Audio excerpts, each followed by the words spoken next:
So what's going on, everyone? Welcome back to another video. I hope the audio is doing alright. Hope the audio quality is good this time, because last time I had a little bit of trouble with OBS converting to YouTube, etc. But yeah, I hope you all have a few wonderful days. You have a good work week, etc. And yeah, also had a good weekend. A little late, I know. And yeah, that's about it. But that's not the topic at hand. First, I wanted to yeah, prepare some reviews for another for some yeah, other tales from the past, like yeah, the Unknown Soldier from the mini run from 1997. But then I came to this topic. Apparently, yeah, that we're going to discuss later. We're going to watch the whole video. I'm just going to watch so you guys don't have to, and then we're going to break down what the hell happened and what transpired, and yeah, why we're dealing with probably the most ridiculous statement I've come across that questioned my existence on this planet itself. But yeah, basically what it's about is we're dealing with an absolute genius. Yeah, she's blonde. Don't don't ask me why. I had to make that comment. But yeah, apparently, yeah, it appears that for those of you who don't know, she she kind of made a comment about a game called Elden Ring. It's kind of a yeah hard Souls-like, from what I've seen, Souls-like dark fantasy game. I know people in my circles and some of my relatives also play it, and yeah, it has a little bit of a learning curve to it, just to put it lightly. And yeah, there is no save option either. Apparently, could be I could be wrong about that. Besides, because for the record, I haven't played it. I didn't have time to play a game yet because yeah, I'm currently getting to my Switch backlog. I'm soon about to start a yeah, could be considered a kiddie game called Mario Odyssey, which is nothing which can't be compared to this. But there are some things that she says in this. Yeah, you have the fragment over here. Elden Ring needs to be easier because I have kids, 2-year-old, and yeah, the rest. Yeah, there's a community note down there. It's the wrong quote. In the original video, she's talking about accessibility design, how it should adapt to a new parent. We get to the topic later. But yeah, it still doesn't make. It's part of an apparently a toolkit that we're going to discuss as well. But without further ado, we're going to watch this video. I'm probably going to lose brain cells while covering this, so yeah, so that you guys don't have to. But and yeah, like I said, after that we're going to break every piece down and what kind of snakes got out of the baskets afterwards. But yeah, here's the original video. If you don't know who she is an yeah. Apparently she is before we go to the video, actor. I never heard or seen any movies, series, or whatever. Host, content creator, writing, signed in, and Sony Santa Monica. I probably butchered that name already. Streets Bad Jokes. Well, this one is probably one of the dumbest, but I digress. And yeah, but just for the record, do not contact this person. Do not go into a harassing campaign or whatever. I don't wish it upon my worst enemies either. But yeah, some things have to be called out, and some things are just way too ridiculous to yeah. People are probably going to milk it for clicks, for YouTube drama, etc. Which is not my intention. I'm just giving my rundown and tell it how it is. But before that, to get the full context of this little fragment that I don't show the sound of yet, because the sound is turned off. We're going to watch the 70-minute video, and yeah, we're going to yeah discuss what happens later on, where she discusses things like situational disabilities and yeah things that yeah term used in development as visible example, for example, that was example, but in the 101 design toolkit by Microsoft that apparently exists. I had no idea, but yeah. Do I plan to play Elden Ring after this, even when the DLC is around? Yeah, of course. But I have a lot of games on backlog that I get towards to first slip of tongue, and that's about it. So yeah, without further ado, check the settings for a minute. So I'm terribly prepared, and yeah, it works. 5 minutes in, good. So yeah, without further ado, we're going to watch this video and then we're going to the breakdown because we're in for a ride. Let's go. Volume check. The day has finally come. The people have finally spoken. So listen up, Miyazaki. Elden Ring's DLC is too hard. I have like a I don't believe that, but let's keep going. couple of like kind of very different branching takes to make in this video. I am going to talk about accessibility and why I think accessibility is really important and how common of a conversation accessibility is where FromSoft games are concerned, and why I do think it would be great if disabled players could play Elden Ring, even though it is already currently their most accessible game. There's a lot of room for improvement. But we're all people with certain things that's already a lie, because people with certain disabilities, that doesn't include yeah, things like hands or limbs not working. But with people who could still have functioning hands, arms, and yeah, hands, fingers, they could still play that game with a controller, etc., or on a keyboard. So already off on a good start, but yeah, of course, to make it accessible for everyone, for every disabled person, that's close to impossible. It's also hard for a blind person to figure out which button to push. So that would require a different type of controller, different kind of setting, different kind of keyboard, etc. But I digress. Let's keep on going.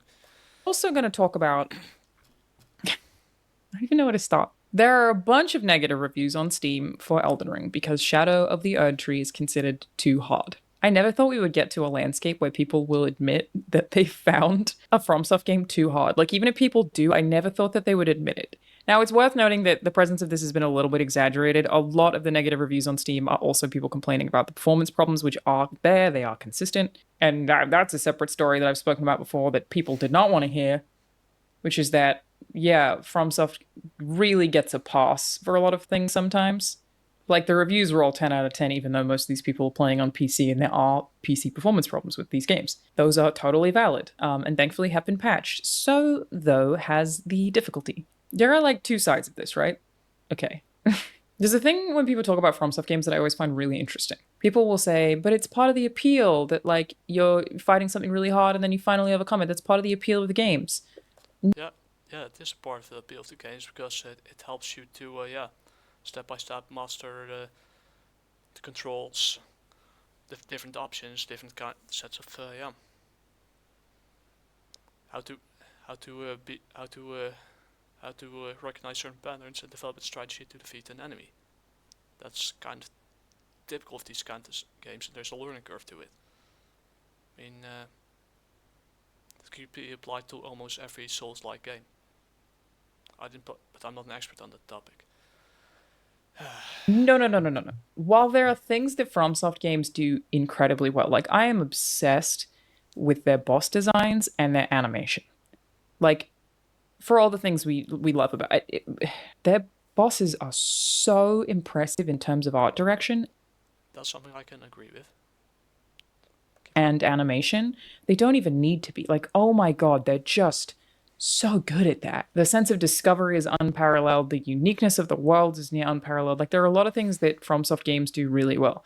But saying part of the appeal is beating the... But it's not part of the appeal. It's the entire design of the game. It's the whole game. It is the core ethos, the core game design of any FromSoft game, is that you are supposed to approach a boss, be willing to die the first several times as you assess their moveset, you figure out the puzzle that is beating this boss, you've retained information about their movesets, about what kills you, about how you can avoid it, and you roll into them. And then after a certain amount of deaths, which are to be totally expected, if you beat an Elden Ring boss in less than like 3 deaths, in my opinion, that's an RNG fluke and not you playing the game well. The big part of the game is learning how that stuff works. That's the point. You go in there, you gather that data, and then you finally beat them. That is the point of these games. The whole point is for them to be extremely challenging. I do think that people complaining about the Shadow of Erdtree DLC should get good. By which I mean just pay attention to the things the game gives you that can make it way easier. That's not to say you're not allowed to complain, okay? We are also really weird. I'm already tangenting inside my tangent. We are really weird about acting Cringe. like From some games can't be criticized. They are immune to criticism. Like, you are allowed to complain about finding it too hard or feeling like a certain boss isn't balanced or feeling like a hitbox is like, you can complain about those things and be valid. Stop acting like any criticism of a FromSoft game makes you a fake gamer. First tangent completed. I apologize. Back to the video. Course correcting. Patch dropped for the DLC, meaning that this to me would indicate that FromSoft, gonna lean over a little, kind of agrees with the criticisms, which is pretty nuts. Miyazaki did say that he wanted Shadow of the Erdtree to be the hardest thing they'd ever made, and it seems like that worked very well. People are finding it extremely difficult, even people who have been a long-time FromSoft fan. That was the intention. I mean, it would have been crazy to let you just like finish Elden Ring and then just continue as though you were still playing Elden Ring. Like, they did have to up the difficulty for the DLC to even justify its own existence, in my opinion. But basically, attack and damage negation curve scaling of the Shadow Realm blessings have been revised. The attack and damage negation has been increased for the first half of the maximum amount of blessing enhancements, and the second half will now be more gradual. The attack and damage negation granted by the final level of blessing enhancements has been slightly increased. So again, I take this to mean that they like kind of agree, and they were like, oh, we maybe did make this too hard. Okay, our bad, which is super interesting. But there are things about this that, oh my god, I have so many opinions. This video's gonna turn out so messy. First. Oh, here comes a good part. I already know where this is going. But yeah. We know it's gonna be good. Shadow of the Erdtree tells you what you need to do to get good. And I think really, it just requires patience. You may be familiar with scatter tree fragments. I'll keep this quick in case you literally are familiar, but basically, this is effectively a means of an accessibility feature that exists inside of Shadow of the Erdtree because it is optional, and I love that they've done this. So, Scatter Tree Fragment is a new upgrade material in Elden Ring, debuting in the Shadow of Erdtree DLC. Scatter Tree Fragments are optional consumables that can be used to enhance simultaneously offensive and defensive capabilities at any sites of grace, acting like a permanent boost to your DLC damage dealt and damage negation. Basically, you go find these things, they will make you stronger in the game. If you are having trouble with a certain boss, you literally just have to go find these things. They are made solely for the DLC. They only work in the DLC. They do not work in the base game. They are there specifically for players who are having trouble with any bosses that are already there, which is totally fine, by the way. You're allowed to have trouble with Elden Ring. You're allowed to find it hard. But they have been put in the game to give you that option. I love that they make this stuff optional.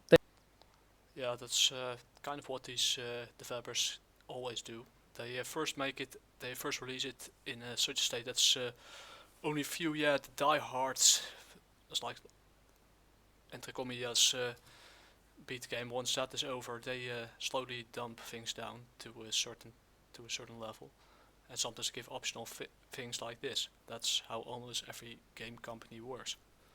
It's not rocket science, but I digress. That it's like, yes, you have to go through effort to be able to do this, and in theory, you need to look up a walkthrough to find the locations of them. But I love that it's like a thing that is available to all players who are having trouble. Leave the boss. Coolest thing about Elden Ring in general, for again, where accessibility is concerned, when new players to FromSoft games are concerned, is that you can just leave at any time. Go find these. The DLC will become easier for you. That is, they put it in there for you, and I just feel like maybe a lot of people have missed it, which I guess is like part of also the design of Elden Ring, right? Is like, FromSoft games don't over-explain anything to you. But yeah, I'm finding this stuff very funny.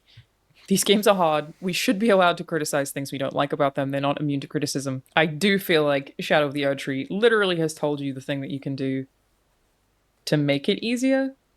But same time, them patching it would imply to me that they're also like, maybe a bit much, which is funny. I'm not telling you to get good. I'm telling you to use all of the features available to you to cater your experience, which is the coolest thing about accessibility in general. It is time to talk about the incredibly cool Virtual Pro XR glasses. If you haven't heard me talk about them before, it's so cool. And there are some for remote gaming on PlayStation, Xbox, and PC. There's a mobile accessory to make sure you can play your Switch on the go without it needing to be Using ultra clarity technology, they have a LED panel with ultra clarity. The new Pro XR glasses also upgraded the image. So not only are these like incredibly cool and fun and great for planes, on top of that there is some fantastic built-in stereo audio and a bunch of really helpful modes and extra uses like co-op, meaning you and your best friend. It's a really comfortable, really slim design. Go to pro.vitua.com/Alanah and use code Alanah. Thanks to Vitua for sponsoring this video. Now back to the video. I have never understood why players would ever argue against more customization options. So this is the second half of this video, where I'm going to talk specifically about accessibility and even just a lot of people really not understanding the conversation about accessibility in Elden Ring. It has been brought up various times across various mediums by various people that Elden Ring is not, or FromSoft games in general, are not particularly accessible to disabled players. And people are asking for accessibility. I'm not actually asking for... Which is, it depends on who you ask, but I think this statement is kind of flawed, because if your arms are working, if you don't have any problems with using your things like your fingers, your hands, etc., then the game's still accessible. You just need a wheelchair or something else, or a customized setting to help you and you're ready to go. Of course, there are some disabilities that don't allow you to play those games, but that's beyond their control. You can't just make that's kind of the hard part, is you can't make it accessible for everyone. And but that's an unfortunate truth that not everyone likes to hear. Because there are some limitations. Every little bit of tech or game etc. has its limitations, and some of them translate into real life situations where they can't push a button, etc. But let's keep on going. For an easy mode. That isn't the intent. Here's the thing I want to spell out where accessibility is concerned. People who are disabled, I felt myself doing it, I'm going to do it, is another tangent. There are also multiple kinds of disabilities, especially where gaming is concerned. Oh boy, this is going to be great. There are long-term disabilities, there are situational disabilities, there are temporary disabilities. It counts as a disability where a video game like Elden Ring is concerned if you have a kid. You have a 2-year-old, you're trying to play Elden Ring, you can't pause. That is a situational disability that you have, where the game not having the option for you to be able to pause, for example, is a hindrance. I have to pause it right here, because here's the following thing. If you're a gamer and you have a 2-year-old running around in the background in the living room, then there's only 2 options you could do. Or you could let the kid basically drink some kind of bleach from under the sink, or you could, I'm kind of copying another YouTuber at the moment, or you could just turn off the game and go raise your kid into a responsible adult. That's the thing I would have done if I were, like I said, I'm not a parent. I don't have kids, nor do I know how to raise one. I support people who have kids and try to raise them in this strange world so that they could survive in this strange kind of crazy world right now. So they could find their ways. Give them the tools to find their ways as well, and to give them the tools to succeed in life. I'm all for that. But that's not called a situational disability. That's called being a responsible adult. An adult responsibility, from what I, as far as my limited knowledge goes, understand. This is total bogus. No offense. What kind of planet are we living on where raising a kid into a responsible adult is considered a situational disability? I mean, my goodness. It's like you're reading a corporate pamphlet, which he does, we get to that later. Hindrance for your particular disability, a situational disability. You may need to pause to stop your kid from putting a fork into a... it's called being an adult, being a parent. Being, keeping a close eye on them to prevent them from doing something they either regret or prevent them from doing something stupid that might damage things in your living room or yourself or the kid itself. That's being a parent. That's what being a parent is all about. That's how you show them what's right, what's wrong, and what they should and should not do with certain tools. That's called parenting. Maybe you don't have kids, maybe you don't understand it, but this should be common sense by now. I'll repeat myself. Let's keep on going. I don't know how much I can handle of this. Socket, a power outlet. In Australia, we call power outlets PowerPoints. But when I moved to the US, I got bullied for that because people thought that I was referring to like a PowerPoint slideshow. So, boo-hoo. Cry harder. That's kind of a funny joke. Most of the times it's a joke. It's a funny joke though. I give him that. Trying to get that one out of my vocab. And there are temporary disabilities. You break your wrist, you sprain your wrist, you temporarily have trouble playing video games. You would need something to help you press certain buttons if you're playing Elden Ring. The third one, long-term, people who have long-term disabilities. That I do. I have tendonitis in both of my wrists from playing too many video games. Unironically, that is a thing, from tapping too much. That means any rapid button mashing in any game, I'm going to have a lot of trouble with unless there are accessibility options to prevent that. It's part of what I worked on God of War Ragnarok. That's part of why I made an accessibility. And from what I've seen, it didn't do so well. And it's more of an interactive movie sim than from what I've seen. I never played a game, but from what I've seen, it's more like an interactive movie sim instead of being an actual game. Cool graphics, but the focus on gameplay is what gaming should be, in my opinion. With the graphics being a nice extra, it's a different thing.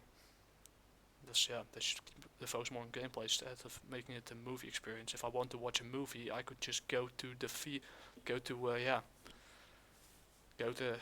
turn on my other laptop and put a DVD in it, or I'm pretty old-fashioned, I know, or just watch a movie illegally or an animated movie on the internet on a pirate site or whatever, or download one. I mean, but different story, I digress.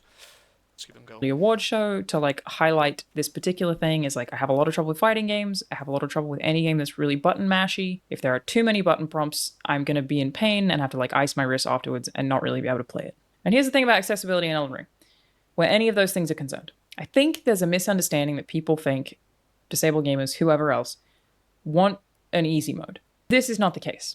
It's that the appeal of Elden Ring being really fucking hard is also appealing to people with disabilities. They too want to play the extremely hard game that is very hard for them to beat. They're not asking you to give them an easy mode and make it easy for them to get. Then why are you making this video? That's what I don't get. If there's no problem with disabled players wanting to play a game, why are you making this video thinking that so you can make the decisions for them? I don't get it. But keep on going. Get through. They're asking for a version of the game that can be played with their particular disabilities. So you want them to have an easy mode. That's what I get from this. Of course, there are some disabilities that you can't, where you can't control, things that you can control. But why do we need to? If they just want to play the game the way it is, and if they are capable to, if their hands are working, their arms are working, why are we even having this debate? Why is this even the point? I don't get it. So let's keep on going. So they can still enjoy really hard games as well. The complications with this conversation arise, I think, with Elden Ring specifically. Like, there are so many people who just dismiss it as like, shut up, who cares about you, you're disabled, which, fuck off. Second, people just assuming there are some people that act like that, but those are really a small portion of the entire fan base of whatever game they're playing. Of course, you have rotten apples everywhere. That's nothing new. That's part of life, I guess. Let's keep on going. They're asking for easy mode, and that's not the case. It's not an easy. It's not even less difficulty. It's more options. But third is the unique challenge with If you want to make it easier for them, it's called an easy mode. That's what you're referring to. Top games of completing them being such a point of pride. They intentionally make these games difficult. Like I already said, this is an established ethos of these games. They are intentionally very difficult. Elden Ring is the broadest, the most open. You can use summons if you want to. If you want it to be harder, you don't have to. You can approach it with as much or as little assistance as you want, and you have still completed the game. Controversial, I know, but yes, if you use summons, you've still finished the game. I don't care how you play it. Do whatever you want. But it's also just that whole culture of beating a FromSoft game is such a point of pride for people. And how do you avoid taking away that point of pride? Yeah, that's because people who play these games were really into the games who are really into it with did their homework, as I like to call it. They're passionate about it. They are passionate about the experience, and they earn the right to be proud. I guess there's nothing wrong with it. There's nothing wrong, but taking it away is kind of rubs a lot of people the wrong way, and we've seen it happening in a lot of other franchises. But different story, I digress.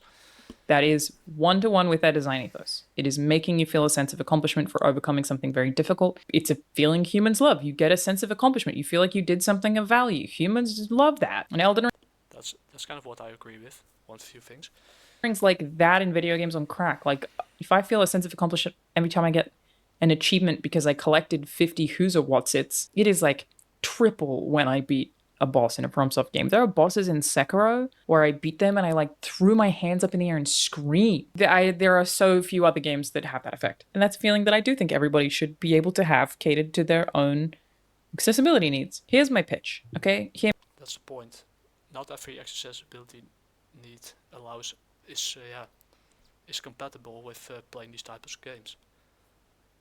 But that's the next thing. They want to create an approach that works for everyone, but unfortunately, video games, especially with controllers, keyboards, etc., are not always accessible for people with certain disabilities. To make it accessible for everyone makes it to the point that you almost make it accessible to almost no one. Because it's so dumbed down that people lose interest. You don't want that either. I'm not saying that that people with disabilities are dumb. Far from it. It's more like it's kind of a thin rope you're walking on. Because you need to. There are some you want to get to certain. If you want to make things more accessible to people, I get it. But there are some things that some the motorics. I've got the English word. That some things are not. Some of these games love those games, and especially on keyboard, with controller, etc. They require certain to use certain use certain movements, move certain muscles, and they're not always accessible to if people have a disability, either with their where their arms aren't working or one arm is working. It could be quite difficult to cater to those groups. So you need to look at it from an individual perspective and not put everyone with a disability into one group. But so every individual needs a different kind of approach, needs a different kind of help. And sometimes playing games is not 40 out of reach, but those are really extreme cases I'm talking about.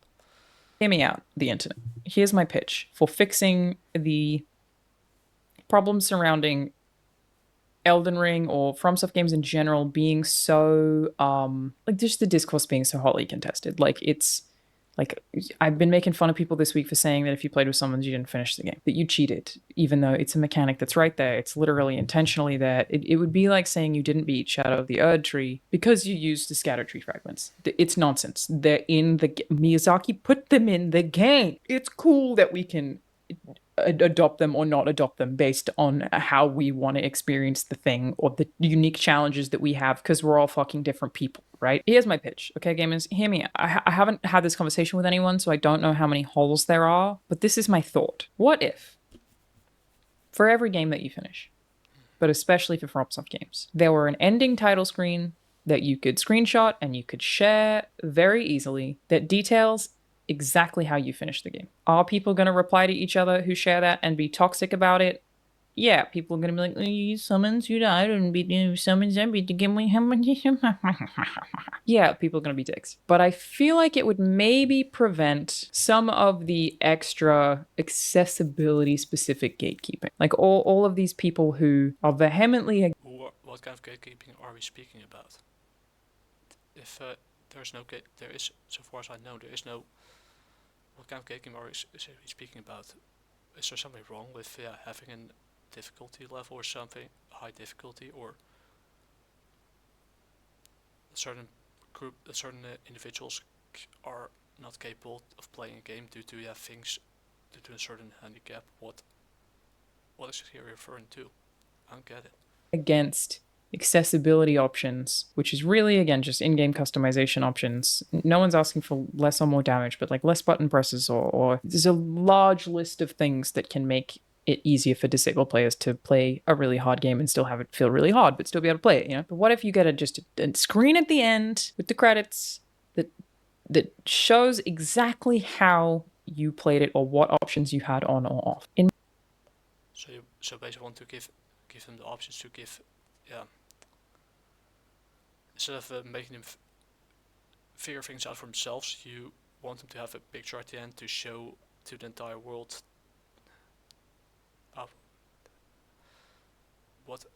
What is the point of that? It's nice to show, oh, that's how I beat the game, but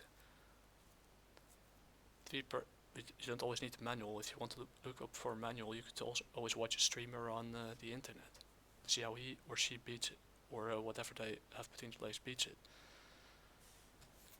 You already have YouTube for that, and things like Rumble, etc. Why do we need this in the game itself? It's kind of unnecessary. In my head, this would alleviate a lot of that discourse. People are saying like no accessibility whatsoever because I want to be able to play Elden Ring the exact way that I want to be able to play it. And I feel like those people are shooting themselves in the foot, because what if they get one of those temporary, situational, or short-term disabilities? You break your wrist, you're not going to be able to play Elden Ring. You have a kid, suddenly you can't play Elden Ring. Like, I feel like they say it when they don't have disabilities, but in 10 years when you do have some kind of disability, I feel like you're going to retroactively kind of regret that you were like, absolutely not. Don't change anything. I finished Tunic. That game rules and is very hard. And after I finished it, I beat the final boss that you don't even have to, well, spoilers. She was so hard. She was so hard.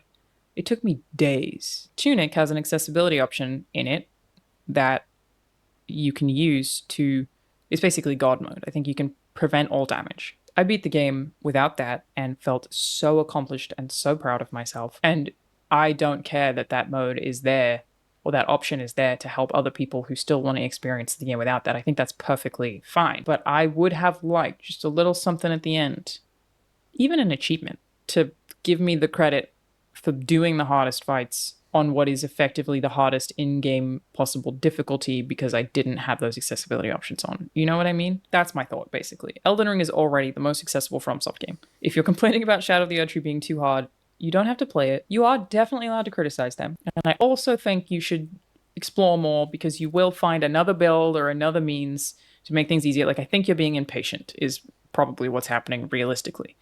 This is for people who obviously don't have accessibility problems. But what if, so that we could actually allow disabled players to play these games, which is a thing I care about, you just... A lot of disabled players whose legs are disabled, but their arms not, they're already playing that game. There are some but there are some individual cases, I repeat myself again, where it simply is not accessible to them and will never be accessible to them. So you need to look at it from an individual perspective, not from from a collective perspective. That's the point. At the end of the game, you just get a screen with all your stats. How many times you died, what options you did or did not have on. So people can still brag and still show off, because, again, that is clearly a thing people like doing with these games. I just feel like it would solve a lot of this conversation. This is really not about asking Miyazaki, FromSoft, to make the game easier or accessible. You just made a whole video about it. To make it more accessible to, and easier to disabled people. It's a video game. I mean, you just made the whole video about. If you didn't want to ask for it, why are you making this video? That's something I don't get. Disability is concerned, it's about allowing more people to play it. And sometimes people just need different settings to be able to do that, more customization to be able to do that. Does it make sense? I feel like it makes sense. Basically, yeah, I'm just so surprised that we're in a timeline where literally enough people are complaining about it. Like, all of the games journalists gave it a 10 out of 10, but the Steam reviews, the gamers are the ones saying it's just too damn hard. For any of those people who do not have accessibility specific issues, you just gotta explore more, dude. You can do it. You can do it. I think you're being impatient. I think you can do it. And to the accessibility conversation that comes up every single time FromSoft has a new game, I would love to see them have more accessibility options. I would not like to see them make the games easier or less challenging. And it's a difficult balance to strike, obviously, but I feel like I found kind of a solution. Let me know what you think. Okay, now we're going back to my comment. Don't get the post here. But yeah, I'm going to post this comment right here, and then we're going to break the video down where her statement came from. This is by no means a way to harass or whatever. It's just me being brutally honest with her take, and why I think it's totally bogus.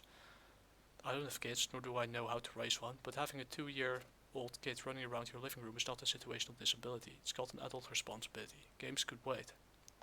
Aldering in this case. Raising your child into a responsible adult should be your main priority as a parent. What kind of planet are we living where we're raising a child, where raising a child is considered situational disability?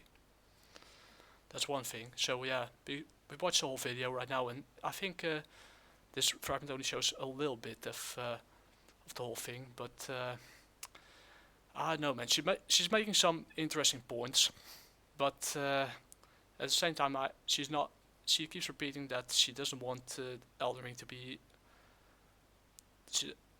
to have an easy mode, or to dump it down a bit. But she keeps repeating it a few times again. And I'm thinking by myself, if you don't want the game to be to lose that appeal, to lose that hard difficulty, that the challenging part where you have to build up your skills over time, why are you even making this video? What's the problem? Then she made the point about things like having a 2-year-old kid seems to be a situational disability, and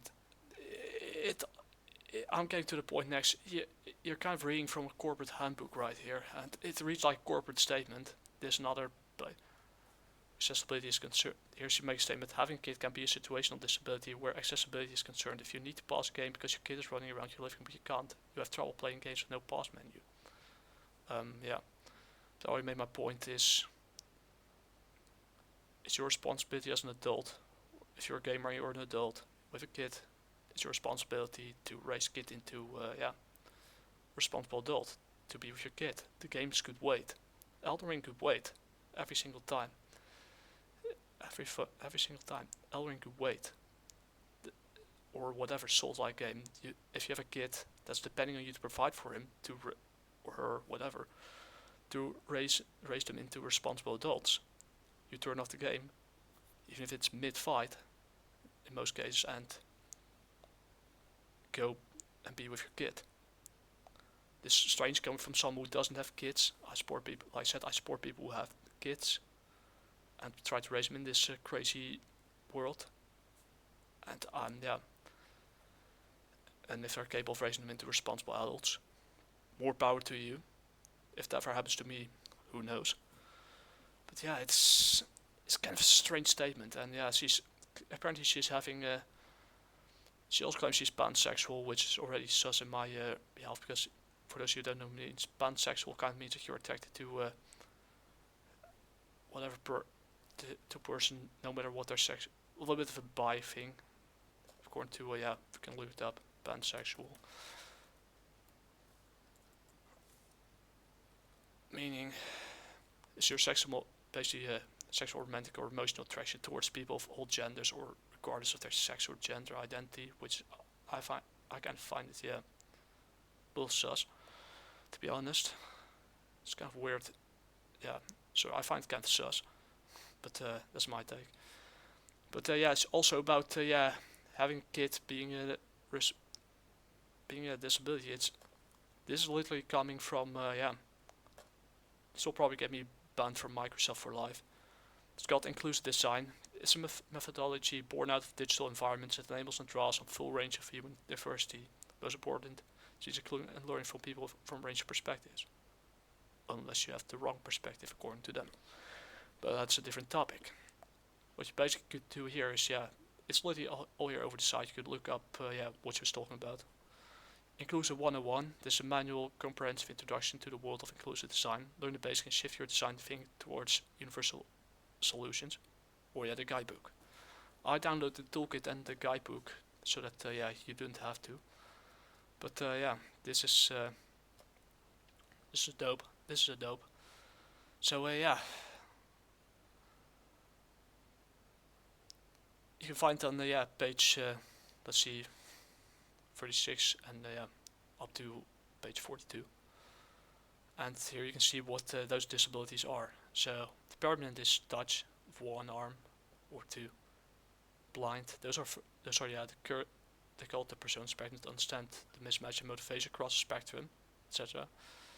Of course, you have the permanent ones like blindness, deaf, speaking, so you're mute, or your arm isn't working, your legs aren't working, etc.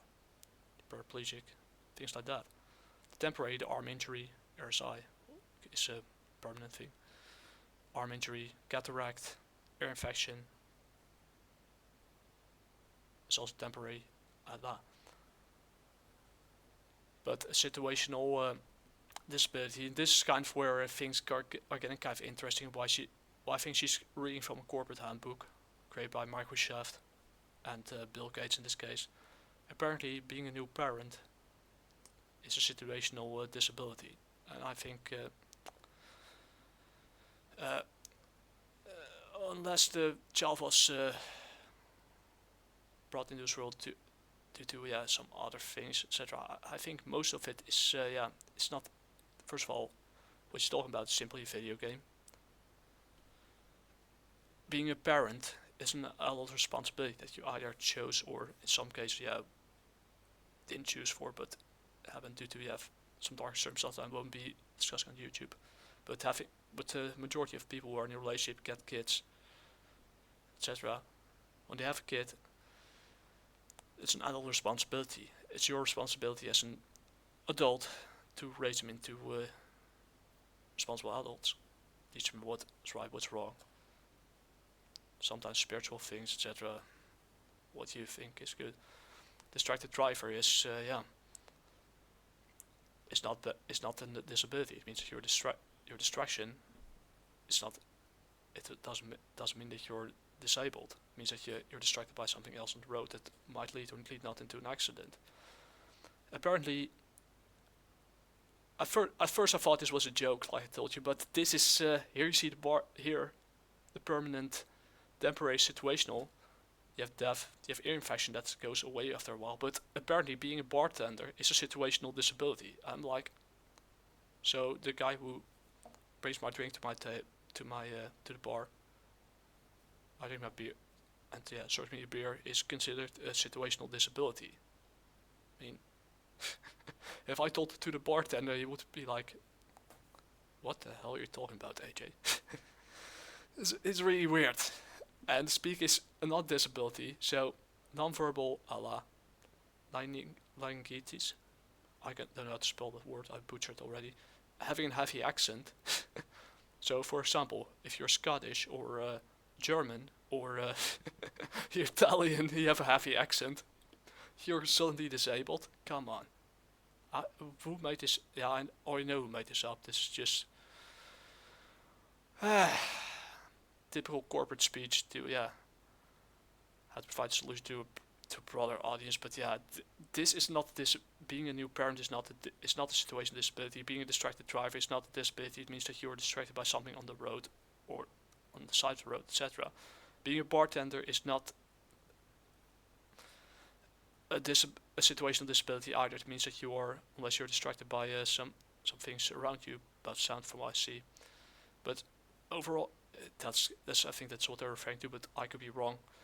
But for the most a bartender is just a profession, a respected one in most cases, unless the guys or lass or whatever they identify nowadays as is kind of a jerk. But yeah, that's a profession, and they get paid for it, and they get paid to serve drinks or to make fried snacks, for example, like croquette balls or yeah, chips or onion rings, whatever. The heavy accent.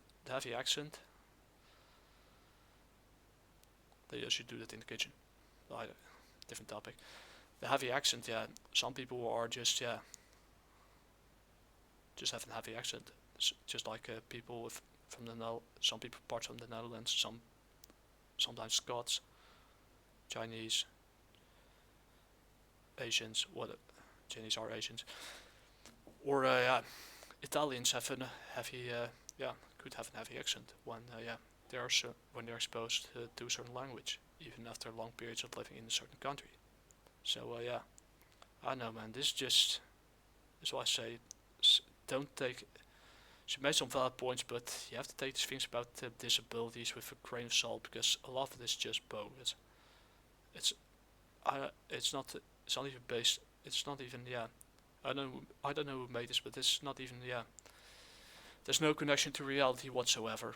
I mean if you're I mean, she made some good points in the video just to take things keep things more or less into context. But the thing about being a parent, being an if the child was conceived through without the R word or other things involved, etc. Being a new parent, having a child, raising him into adulthood is not a disability. It's got a whole responsibility. It happened. It just it's not. There's a clear difference into that, and I don't see that being discussed here. But you can't go down. Family is not considered a little bit of network, and think about experience from mindset to making. Overall, don't take this too serious. This is just acknowledgement. This was to some professor from a university, I think, and part of the design, etc. Toolkit was created by a bunch of people that I don't even know. But overall, I don't know, man. This is just it. It read that she was just reading and copying from this corporate file, from this toolkit by Microsoft. But she doesn't. It's the ultimate truth. But the truth is, being a parent with a 2-year-old kid running around in the background is not a situational disability. Being a bartender is a profession. It's not you're not disabled. Being a bartender usually means that in most cases at least, that you're not disabled. Unless you're a deaf bartender, that happens. But speaking with a heavy accent is not necessarily a disability either. So, I don't know, man. Don't take this video by her or this file too seriously. Just keep thinking for yourself. And that's about it. Anyways, this video has been is going on for far too long, so talk to you guys later. Peace. This is ridiculous.